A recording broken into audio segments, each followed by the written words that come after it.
Hello, traders. So it's Wednesday, 12/29 or 12/9, new comic book day, and I've got some books to show you. Some new books that we have that just came out today. We're going to start with our indies. There's not a lot going on with comic books at the moment. It's typically a pretty slow time of year right now, but I was able to get Red Mother, issue number 11 came out today. This is a great kind of horror thriller anthology series. I guess it's not really an anthology, but they've been doing a killer job with it. It lagged around issue 7, 8, and it's kind of picking back up again. So this, as you know, what I typically will do is I'll hold a whole storyline before reading, or 4 or 5 books before reading them. This is one of the few that I just jump on as soon as I get it. So I'll be reading this one tonight. Great series. Everybody that knows me knows I'm a big Trekkie, and it's a funny story. These are past issues, but Star Trek Year 5 is about Kirk's 5th year on his 5-year mission aboard the Enterprise. And it's got the original series cast or crew in it. But I've been on this book since issue 1, and we're at 14, I believe, is about to come out. It's a great series. I do recommend it. But these are 1 in 10s that I didn't even know. I watched Bueller's, and Bueller, if you're watching this, you're not telling us about Star Trek. But that's how I watch Bueller every single week to find out what books are coming out. And he hasn't had Star Trek on there, so I didn't even know there were 1 in 10s. I didn't think that the book would warrant that. But, of course, they do. So I'm going to have to be playing some catch-up to make sure that I get all the back issues of 1 in 10s. This is the Seven's Reckoning, about 7 of 9, and the Voyager. I have not read this one yet, but that's 1 in 10 also. It's funny, I went to one of my local comic shops. I have these on a poll list, and at Dr. Volt's, and Dave said he was going to make sure that I get every 1 in 10 that comes in. But then I went to Black Hat, and Greg was telling me that he doesn't even get 10 of them. So he's got like 2 people on his whole list. I'm sure if we all consolidated to the same store, it would probably make a difference. But anyway, so moving on to Marvel. Not a lot going on over at Marvel. There's a couple books that are going along with the King in Black. But I picked up one of these. This is the Heroes at Home. It's kind of a little flip book that puts the Heroes at Home stories into flip book format. They're just fun little stories about what your heroes are doing during quarantine. The Venom one just slayed me. Pricey little book though. It was kind of a topic of discussion. This little thing cost $9.99. Which honestly, I could see this being a free comic day book. So just my take on that. So pick that one up. Sword, or X Sword, or Sword X. Anyway, it's I believe X Swords tie-in. This is issue number 1. This is the 1 in 25 variant. Kind of seeing steady sales on this one, right around that $15 to $20 mark. I grabbed it because it is a ratio variant, and it just was sitting there on the shelf, so I snagged that up. Next we got, of course, King of Black tie-in with the symbiotes. We got Venom issue number 31. I didn't get any ratios on this one. I'm sure that they have plenty of hardcore Venom fans that have been on the title that would appreciate them a lot more than I would. I'm not a huge fan of the symbiote stuff, but if that's your thing, that's kind of a wicked cover. There's a black and white sketch of this. It's a 1 in 100, I believe, that's going for about $70. So that's pretty respectable. I really like this one. This is the nullified Venom variant. So I got 3 different variants on that one. Another big book this week. I'm hearing great things about it. The Amazing Spider-Man number 54. There's a lot of people that jumped off the title when they were doing their weekly LRs and whatever titles with Amazing Spider-Man. We all thought that was a bit much. I didn't have to dive into this one. I was hearing a couple of guys at the comic shop saying how great it was. Bueller said it was a really good read, so I may end up going back and picking up some of those weekly ASM books that we all passed on. But this is the 1 in 10. Pretty steady sales on this right now, about $20-$25. I've seen a high sell of $35. I think that's kind of an outlier.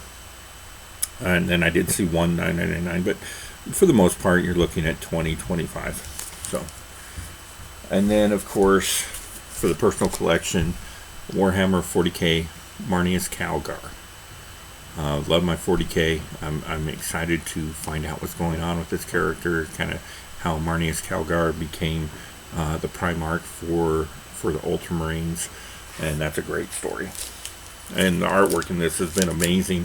Kind of reminiscent of some of the late 80s, early 90s Whilce Patricio artwork with the dark, very vibrant darks and very contrasting, stunning highlights. I really like that style of art. Moving on to DC. DC didn't have any real big like high dollar out the gate books. There's a couple ratio variants, and we'll get to that. I was expecting a lot more. I like the cover art on all the variants for the Batman black and white.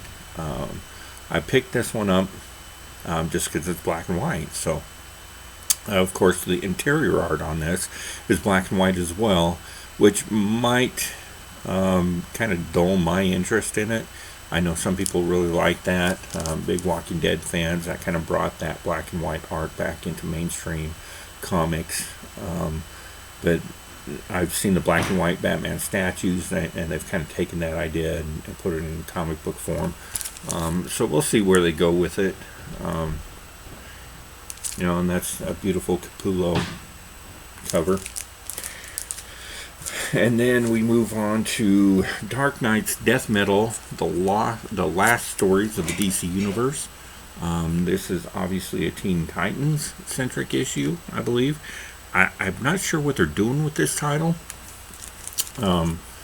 It seems to me that the multiverse and the Lost Universe is becoming kind of a what if title, and which is really interesting, and it's an interesting concept for DC. Marvel's done it successfully, as we all know. And then DC had a run with some of their Elseworld stuff, but that's not really the same thing. So we'll see where it goes. I did pick up a few of these, so if anybody's interested and you missed out on a copy, let me know. I was able to snag the 1 in 25. That is a beautiful cover. Really happy to get that one, actually. I love the Martian Manhunter on that one. I think that's super cool. You got, I see Deanna and the Titans, Batgirl, Superman, of course, up front and center. This one's got some steady sales right around the $25 to $30 mark. And then, as I say in the Dark Multiverse kind of what-if storylines, brought us Flashpoint. It's kind of a otherworld take on the events of Flashpoint, so I'm kind of interested to see how that works out. I don't know if you can really read that tombstone there, but it says, "Here lies Barry Allen, the man who destroyed reality."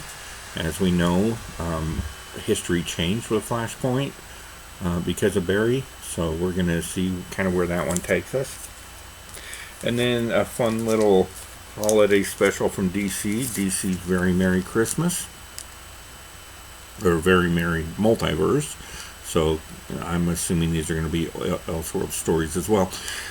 One thing that is of note this week, all of the DC titles have been these kind of thicker cardstock cover books that are running in that $8.99 to $9.99 range, so a little bit pricier this week.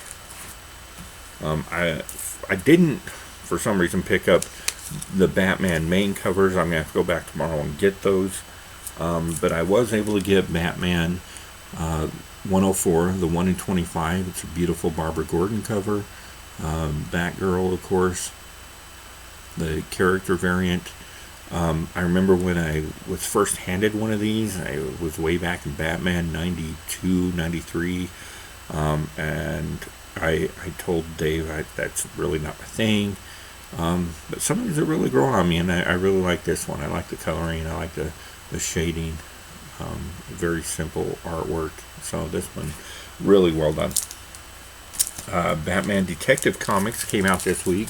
This is the A cover, but I'm really super stoked about this one. So this is the B cover, probably the best cover of the week.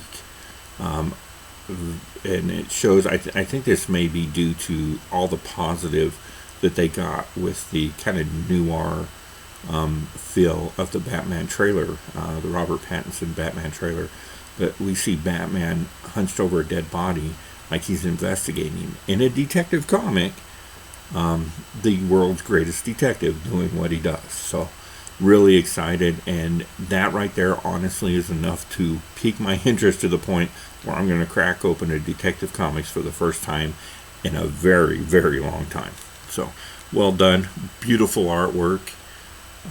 I'm really, really happy with that one. It looks like something like right off the movie screen. Brilliant.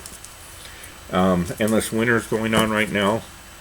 Part 2 to that is the Flash 767 being helped out, and it looks like he's being saved by Black Adam, so that's kind of interesting.